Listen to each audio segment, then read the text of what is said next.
which are applicable for COVID-19 would also help cut TB transmission.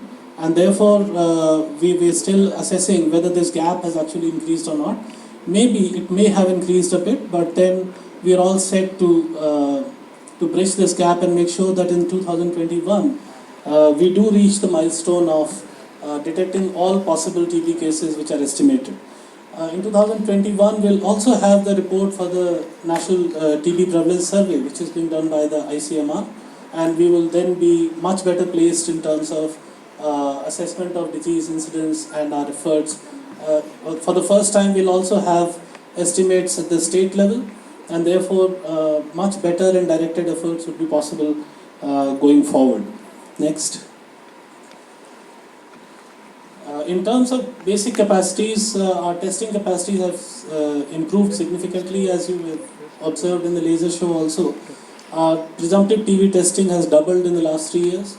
Microscopy centers have increased from around 13,500 to 21,700. Molecular testing was introduced in 2018 itself, and we now have more than 3,000 molecular testing machines. These machines were also very helpful in terms of supplementing the efforts for COVID control, because initially when the testing capacities were limited, these were the machines which were used for COVID testing also. And now we are seeing this trend in the states, that the states in fact are now putting in these machines from their own resources also, rather than depending on only the TB program. And under the National Health Mission, we are supporting the states to even go beyond the needs of the TB program and make sure that molecular testing is available at the block level. The financial allocation has also significantly increased over the last 4 or 5 years. Next. During the pandemic, when we saw a sharp fall in the month of March and April, we then put in place the mitigating efforts to bring back the program on track. These included, with the help of states and districts, to ensure that at least patients who were identified and were on treatment, their treatment continued uninterruptedly. We also introduced bidirectional screening for COVID and TB. This also helped us in identifying more TB cases, because COVID is also a lung disease, and TB is also a lung disease. We scaled up the platform of technologies for ensuring that we are able to track the patients and make sure that their treatment does not get disrupted. We also provided support to the states to provide PPEs and personal protection gear to the staff so that they could safely deliver services. We also ensured that Nikshay Poshan Yojana benefits were delivered to the patients, and we did very intense monitoring during the COVID pandemic period also, and that is the reason why today, later in the program, we would be announcing some of the states and UTs and districts who are going to get awarded for being certified as one UT and one district being certified as TB free, which marks the beginning of our journey towards 2025, and many other districts and states which get certified in various other categories such as bronze, silver and gold. During this course, we also ensured that those who were on treatment, we were able to manage them appropriately through using Nikshay, and the Nikshay system recorded 92% of TB patients' HIV status is recorded.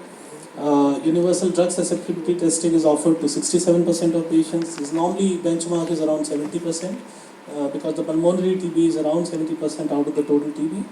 Treatment success rate was around 82%, and as I said, Nikshay Poshan Yojana benefits were also paid. Next.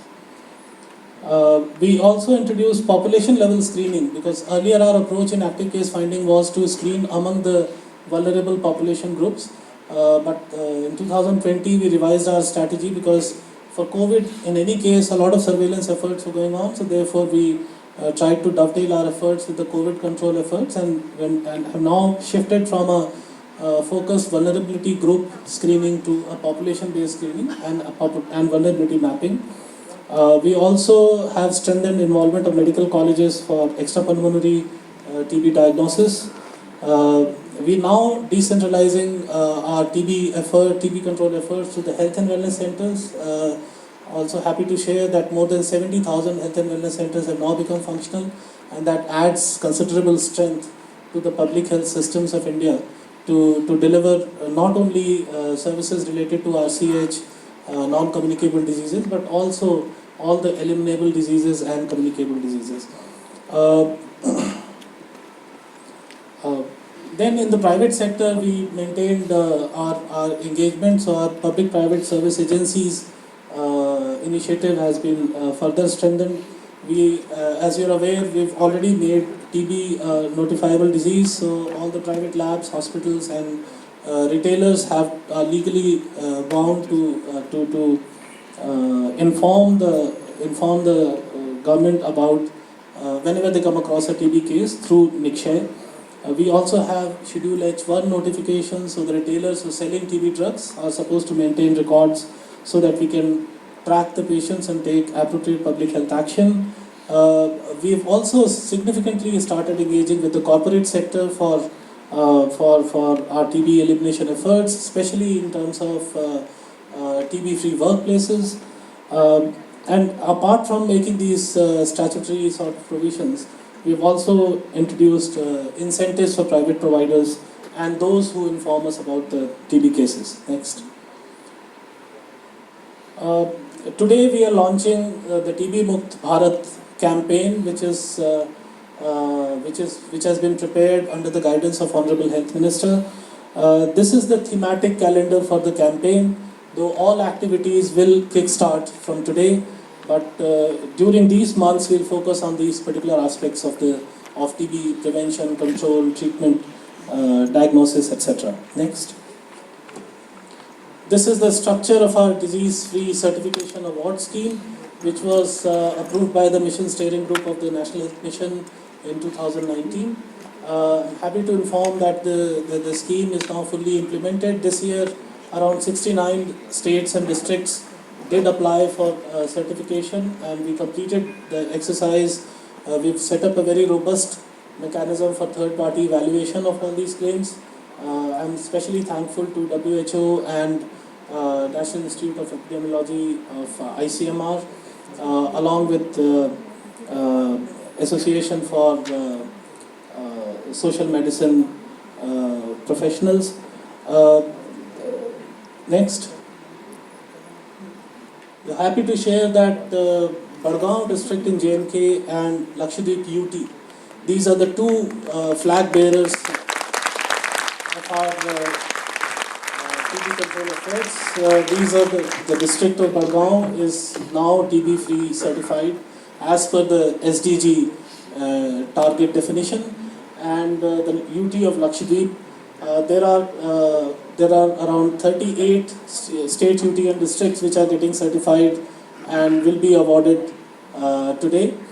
Some of these states, UTs and districts are in the coal-bound states, and therefore model code of conduct is applicable there. So we will not be awarding them today, but we do thank these teams for their efforts, and their awards will be given separately. Next.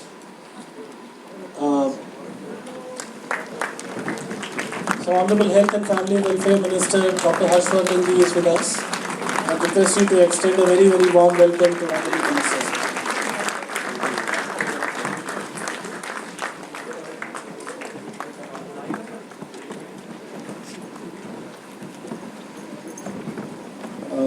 I extend a very warm welcome on behalf of the Ministry and the Central TB Division to Honorable Minister for Health and Family Welfare, Dr. Harshvardhan Ji.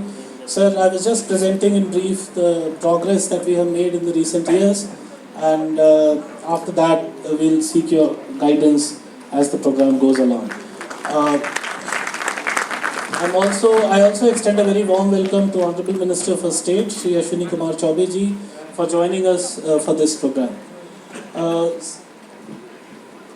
Key priorities going forward in 2021 are going to be intersectoral coordination in TB response. We will also sustain and continue to contribute to the COVID control efforts through our initiatives for TB control, because Many of the initiatives and interventions are actually common. We'll also scale up preventive treatment for household contacts and people at high risk going forward. We're going to decentralize our services. As of now, our service centers, TB treatment centers, are situated at the block level, which may create some issues and problems for the TB patients because they may have to travel some distance before they can get access to medicines. Now, the health and wellness centers will provide the medicine refills, and the community health officers at the health and wellness centers will be trained to do end-to-end management, screening and management of TB. And as I said, under the guidance of the Honorable Minister, we have prepared a TB Mukt Bharat campaign, which the Honorable Minister is going to launch today. Thank you so much. And I again extend a very, very warm welcome to all. Thank you.